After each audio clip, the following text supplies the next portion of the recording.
प्रणाम भारत। जिस संत के चरणों में सरकारें कतार में झुका करती थी, आज उसी संत को सड़क पर बैठकर धरना देना पड़ रहा है।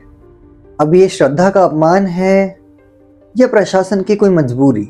भारत सदियों से संतों की, ऋषि मुनियों की, शंकराचार्यों की भूमि रहा है। हमारी ऐसी सनातनी परंपरा रही है जहाँ साधु संत बोला करते थे और सत्ता उनकी बातें सुना करती थी।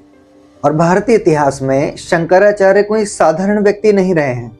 वे हमेशा से ही धर्म, संस्कृति और समाज के नैतिक संरक्षक माने गए हैं। और इतिहास गवाह है कि चाहे नेता हो, राजा हो, सरकार हो, हमेशा से ही उनके मार्गदर्शन के लिए कतारों में लगी रहती थी। लेकिन अब जो प्रयागराज में हो रहा है, उसने करोड़ों हिंदुओं को, करोड़ों श्रद्धालुओं को अंदर से झकझोर के रख दिया है।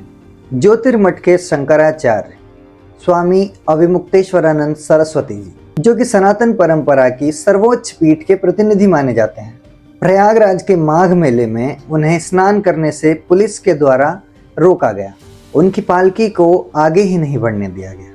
अब यहाँ सोचने वाली बात यह है कि जहाँ आम श्रद्धालु को, एक आम इंसान को भी स्नान करने के लिए गंगा नदी तक जाने का रास्ता मिलता है, तो वहाँ आखिर शंकराचार्य को क्यों रोका गया?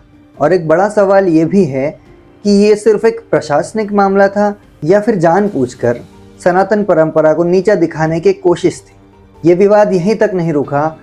माघ मेला प्रशासन ने शंकराचार्य से सवाल भी पूछे कि आप शंकराचार्य हैं, इस बात का प्रमाण दीजिए। एक प्रश्न मैं आप लोगों से जानना चाहता हूँ, क्या कभी किसी मुख्यमंत्री से पूछा गया कि आप अपने मुख्यमंत्री होने का प्रमाण दीजिए? क्या किसी सांसद से उसकी पदवी का सबूत मांगा गया? या फिर किसी मंत्री से कभी ये पूछा गया कि क्या आप सचमुच में मंत्री हैं? अगर नहीं, तो फिर एक संत से ऐसा सवाल आखिर क्यों? और चलो एक पल के लिए मान भी लिया जाए कि वो शंकराचार्य नहीं है, फिर भी एक आम इंसान को भी माघ मेले में गंगा स्नान करने का अधिकार तो है। उन्हें उस अधिकार का भी उपयोग नहीं करने दिया। और ऐसा नहीं है कि माघ मेला पहली बार लगा है या शंकराचार्य पहली बार स्नान के लिए गए। इससे पहले भी वो कई माघ मेलों में बाकी पीठों के शंकराचार्यों के साथ माघ मेले में स्नान कर चुके हैं। दो पीठ के शंकराचार्य हमको शंकराचार्य कहते हैं, पिछले माघ मेले में हमको साथ लेकर के स्नान कर चुके हैं। जब स्वयं श्रृंगेरी के शंकराचार्य, द्वारका के शंकराचार्य जी हमको कह रहे हैं कि हम शंकराचार्य हैं, हमको साथ में लेकर स्नान कर रहे हैं, तो आपको इस प्रमाण की आपको जरूरत है। लेकिन तब कोई नोटिस नहीं था, कोई आपत्ति नहीं थी और न ही किसी ने कोई सबूत मांगे। तो फिर अब ये सवाल क्यों, अब ये विवाद क्यों? स्नान के लिए जब उनकी पालकी आगे बढ़ी तो पुलिस ने उसे रुकवा दिया। यहाँ उनके अनुयायी और बहुत सारे श्रद्धालु आहत हुए, जिससे पुलिस और श्रद्धालुओं के बीच में टकराव की स्थिति भी बनी और अंत में शंकराचार्य को धरने पर बैठना पड़ा, अनशन पर बैठना पड़ा। और चलिए मान लेते हैं कि प्रशासन को किसी भी तरह की आपत्ति थी, तो क्या ये बात शांत तरीके से नहीं सुलझाई जा सकती थी?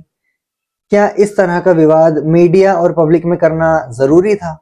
क्या कानून और आस्था एक मेज पर बैठ करके बातचीत नहीं कर सकते थे?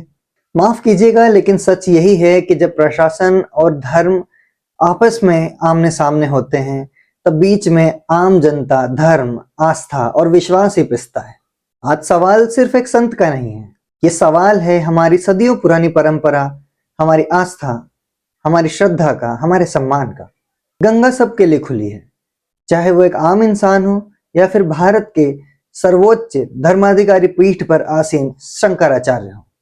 तो अगर आपको लगता है कि स्नान का अधिकार सभी का है, चाहे आम आदमी हो या फिर शंकराचार्य, और आपको लगता है कि संतों का सम्मान होना चाहिए, ना कि इस तरह का अपमान होना चाहिए, तो कमेंट में रिस्पेक्ट जरूर लिखें। और अगर ऐसे ही सच्चे मुद्दे बिना किसी डर के सुनना चाहते हो, बिना किसी फिल्टर के सुनना चाहते हो, तो अभी चैनल को सब्सक्राइब कर लीजिए। मिलता हूं आपसे अगले वीडियो में।